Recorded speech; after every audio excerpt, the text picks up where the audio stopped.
going on, everybody? Welcome into the Jets Report. My name is Patrick Siepman, and coming up on today's show, it is a fun one because Nick Folk is back with the New York Jets, and now we have a kicker competition between Nick Folk and Harrison Mevis. So we'll dive into all the info you need there. And then also on the second half of today's show, could the Jets be signing Christian Wilkins? He was just released by the Las Vegas Raiders. Pretty interesting situation going on there. So we'll get you guys everything on both those stories. But before we do so, if you guys could help me out, my bosses, right before we walked in the studio, producer and Dylan and I, they challenged us to get 50 subscribers on today's show. I think we can do it. And if you guys want to help me avoid an awkward meeting with my bosses and maybe get me a positive meeting with the bosses, hit that subscribe button today. If we could even get 100 subs, that would be absolutely fantastic. So hit that subscribe button. We'll post a video around the New York Jets every single day during the offseason, regular season, the whole year. So hit that sub button and let's dive into it. So Rich Cimini tweeting out earlier on this morning saying the Jets have signed kicker Nick Folk per Aaron Glenn during his press conference. Then he added in, the Folk hero is back. Honestly, kind of bad on me. I didn't know that was his nickname. But I'll tell you what, kicker competitions are normally not the most interesting competition you can have at training camp. But when it's these two guys and the elite nicknames they have, you got me invested. So it's Nick Folk, the Folk hero, taking on Harrison Mevis, the thicker kicker. Absolutely hilarious nicknames for both those guys. But let's go back in time here first and talk about Nick Folk and his time with the New York Jets. From 2010 to 2016, he was pretty money. Making 82.2% of his field goals, 175 out of 213, and he was also just money from extra point. Now, this was before the extra point got moved back to 33 yards, so most of these guys were hitting at a very high percentage, near 100%, but still, 99% you'll take it. But even this past year, with it being moved back, Folk was money from extra point. 25 of 25 field goals last season, 21 of 22, 95.5%.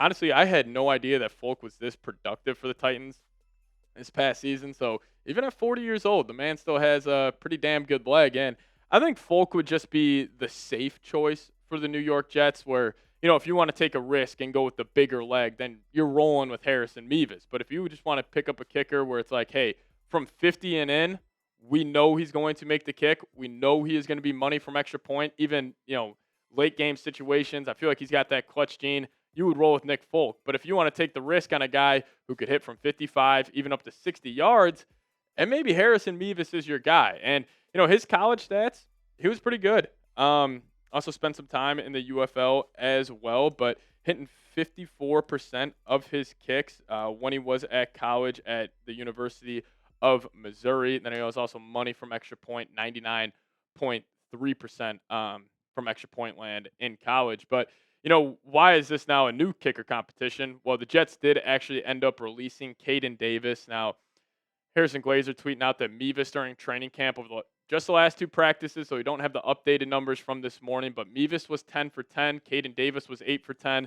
So they just gave Mevis the nod. Now, if I had to call it, I would probably guess that Nick Folk ends up winning this competition. I don't know if it was like an under-the-table handshake agreement being like, hey, if you come back, we'll call it a competition, but you'll end up winning the job. But I think preseason will be huge for Mevis. Like, if he starts turning heads and he's hitting from 55, 57, and he has a couple of clutch kicks, maybe he could end up winning the job. But it's just, are you going to take a risk on a kicker? I don't know if Aaron Glenn would want to do that. I think he would rather go the safe route, and that safe route would be Nick Folk, a guy who's had tons of experience in the NFL over a guy like Harrison Mevis who, doesn't have as much experience compared to Folk. But I'll ask you guys this. Pick a kicker for me.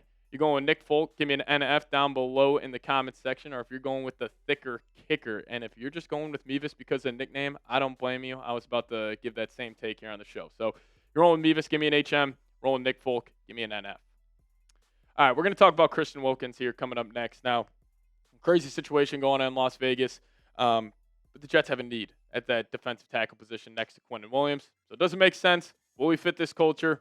Break it all down here in a second. But before we do so, if you guys want to get some new New York Jets merchandise in your life, we got a sweet deal for you guys where this cut-off hoodie is on sale right now. If you guys head on over to chatsports.com/Jets hoodies, I'll make sure this link is in the comment section and description of today's show. Just click that link, see if you would like it. They're on sale right now. Great price, so take advantage of this. Link in the comment section and description of today's show. All right, so Ian Rappaport tweeting out on July 24th, about 5 days ago, saying a stunner. The Raiders are releasing standout defensive tackle Christian Wilkins, the former prize of free agency after just one season of a 5-year, $110 million deal. Wilkins, who has been dealing with a serious foot injury, is on the books for 57.5 fully guaranteed. Now, the big question with Wilkins is the Raiders apparently wanted him to get a surgery. He did not want to do that, and that surgery would have probably put him out until at least November, December time, but apparently he's going to be out till then either way. So this signing would be more of like a, hey, back half of the year, if the Jets are having a good season, could you imagine if they're bringing in Christian Wilkins by like week 10, 11, or 12?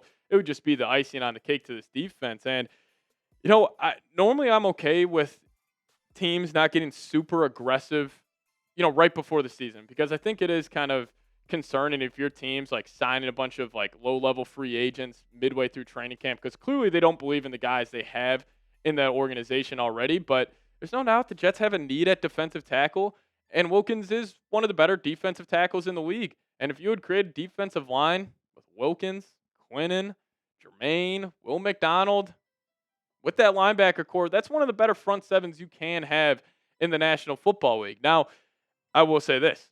If the Jets had a different head coach, I would say absolutely not. I wouldn't even be doing a video about this. But this is where the Aaron Glenn impact comes in. And this is why, even though we didn't really see it this free agency, where maybe guys choosing less money to come to the Jets, or, guys that are already with the team are willing to take a discount compared to going somewhere else. But I think when you have a coach like Aaron Glenn, players guy, but he's also a super old school head coach, I would get the most out of these players. And he just has a pretty elite culture already where it's no nonsense. It's all about football. I would have no concerns with the Jets bringing in guys with character concerns, and that's because of Aaron Glenn. But more on Wilkins. The dude's one of the more productive defensive tackles in the league when he is healthy. That is a big question mark with him, but even only 5 games last year, he was still producing for the Raiders. It's not like the talent is just completely gone from this guy. He can win on a lot of interior pass rushing snaps. He's great against the run as well. And, if you would just add him next to Quinnen, like, you can't double team everybody because Quinnen's getting attention. Are you going to double team 2 interior defensive linemen? That's just not going to happen. And especially when you have Will McDonald and Jermaine Johnson coming on the perimeter. It's one of those things where it looks good on paper, but this is the downside to it. So Schefter was on the Pat McAfee show talking about this incident because it was a shocker on why it was released. And this is what he had to say. When you speak to people there inside the locker room, they say that Christian Wilkins playfully went to kiss a teammate on the top of his head. And those same people said that player took offense to it. That's what everybody's been dancing around and tap dancing around. An incident in the locker room where he allegedly playfully kissed a teammate on the top of his head, and then that teammate felt offended by it. So clearly a weird situation going on. There is no doubt that this is strange. I haven't really seen like any situation like this since I've been covering the NFL here at Chat Sports, but there has to be more to this situation. Like, I don't think it was like one singular moment where Wilkins kissed a teammate on the head. The guy freaked out. It's like, oh, we got to cut Christian Wilkins, because Christian Wilkins, again, one of the best players on that Raiders team. That defense stinks. So the fact that they were willing to just move off him and move off that contract, I think, is incredibly telling. So that's why I have mixed feelings on it. Because, yeah, you could go sign Christian Wilkins. Hopefully he'll get back midway through the season. You would create one of the better defensive lines in the league. You get him on a bargain. Like, he would be no doubt a great contract because he'll probably sign a fairly cheap one since, he is getting paid out by the Raiders. But do you want to bring that within the organization where the Jets have kind of, Glenn talked about it. No nonsense offseason, quiet offseason that should lead to a successful regular season. And I think if this was the old New York Jets, they would be all over this. But I think if you honestly ask Aaron Glenn behind closed doors, he would say, absolutely not. I like what I have. I like our guys, and we're going to go from there. So I originally, when I was scripting out this video today, I was saying I would take a risk on it, but honestly, I think I would let this slide. I think you would just let him go to another team, trusting the guys you have. Is Christian Wilkins making the difference between the Jets winning 7 to 9 games this year? I don't think so. Maybe it'll get you better in like half a win or something like that. So I would probably pass on this, but what would you guys do? Would you sign Christian Wilkins? Give me an S for sign, or give me a P for pass. Now, if you guys want more Jets content or NFL content on Twitter, hit me up over there at Pat Sieps with the handle. We'll see you guys next time. As always, go Jets.